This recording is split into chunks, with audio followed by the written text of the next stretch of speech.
But when ESCOM does this thing where the lights are off, and we light up candles, or we have those fancy solar charging lights we can put, we do not cover them because we're shy of the light, do we? You don't cover your candles or your lights at home because you're shy of what your neighbors are going to think.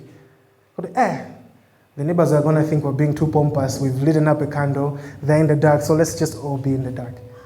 You know? You don't cover the light because you're shy of the brightness that the light brings. So my question to us as believers is, why do we then shy from reflecting the light of Jesus? Why are we shy from being in a place where we are the light of the world so that others can see the good works that He allows us to do?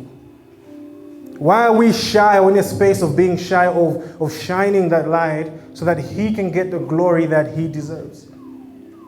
And understand that we are maybe in conflicting spaces, we're in compromised spaces, we're in different industries, right? Some of us are in the entertainment industry. So it's a little harder to shine your light in an industry where everyone seems to be against you. I was in the entertainment industry. I know how it goes down in there. Some of us are probably in government and we are civil servants.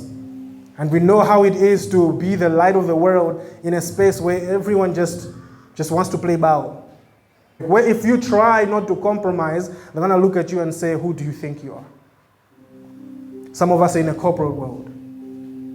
And it gets tricky there because everyone is trying to get to the top.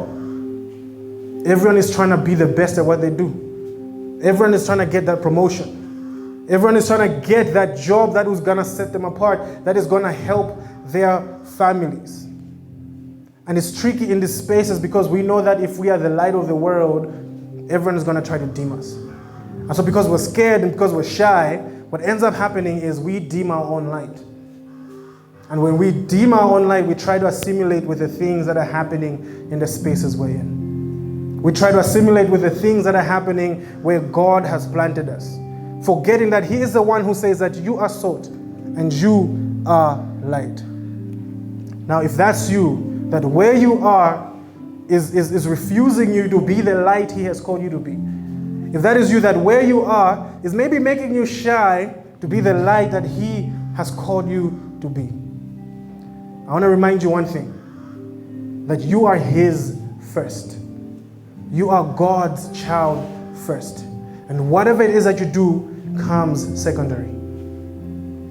You are God's child first. You're not a professional first, then you become God's child. You're not an artist first, then you become God's child. You're not a sound engineer first, then you become God's child. You are God's child first, and that is your identity. So wherever it is that you're placed, your number one thing is to remember that you are God's child, and that being His is what matters. Being His is what matters. And that He has given you enough grace to be where you are, because you are there because He's allowed you to be there. You're not there by your own might. You're not there because you think you are intellectual enough. God has opened that door for you to be there.